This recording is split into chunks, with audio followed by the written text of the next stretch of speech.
बहुत उपद्रव मचाने लगा, पर वृंदा की भक्ति के कारण जीवित था। देवता घबरा गए, देवताओं ने कहा इसको मारे कैसे? तो भगवान शिव ने कहा तुम ही बताओ क्या करना चाहिए। तो भगवान विष्णु के मारने का प्लानिंग तो आप ही कर सकते हो प्रभु, हमारे बस की तो है नहीं। क्यों? क्योंकि वो वृंदा हमारा भजन करती है और हमारा भजन करे और हम मारे तो अच्छी बात थोड़ी ना लगे।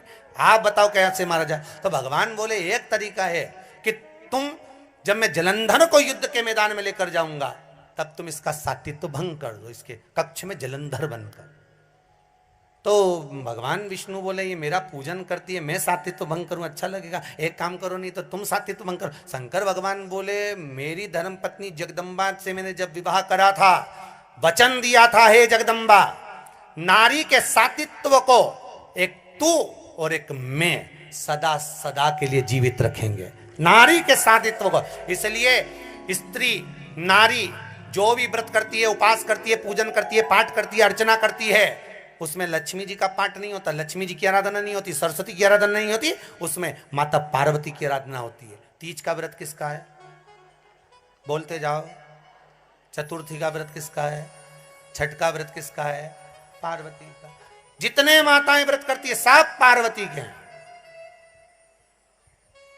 सातित्व देने वाली है वो, अखंड सौभाग्य देने वाली है वो, सुख देने वाली है वो। सरल नहीं है मां, जगत की जगदम्बा है वो, जगत धात्री है वो, जगत धात्री।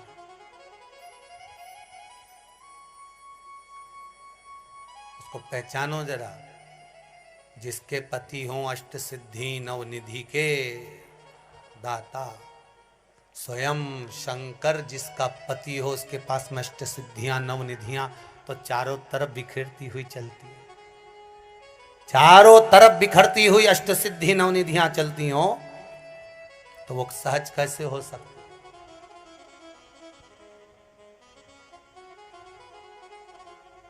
वो सहज नहीं हो सकता।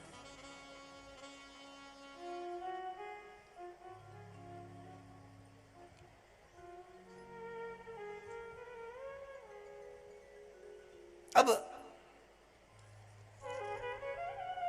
भगवान विष्णु गए जलंधर बनकर, जलंधर को ले गए शंकर, मार दिया शंकर भगवान ने जलंधर को, सिर कटा, वृंदा की गोद में गया तो वृंदा का पति तो अंदर बैठा। ये कौन? देखा तो ये तो नारायण।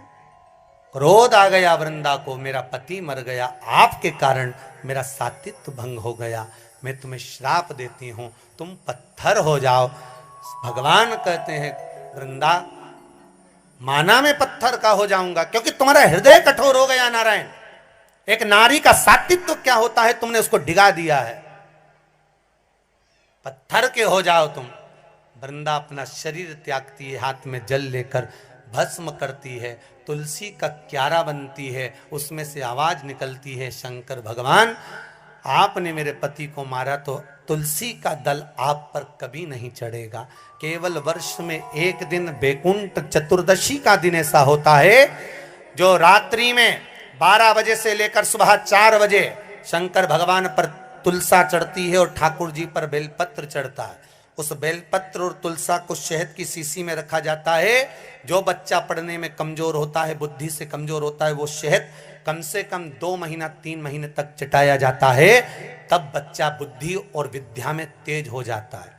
जिसको याद नहीं रहता हो, याददाश्त कमजोर हो गई हो, कई बुजुर्ग लोग भी ऐसे हैं जिनको याद नहीं रहता, बेचारी अंगूठी रख के भूल जाती है, कहीं ऐसी ये सामान रख के कहीं चला जाता है। तो बैकुंठ चतुर्दशी के दिन आप प्रयास करना, एक तुलसी का दल भगवान शंकर पर और बेलपत्र जम के बोलो भगवान ठाकुर जी, दोनों को इकट्ठा करना, शहद की शीशी में डालना, उसको चाटना।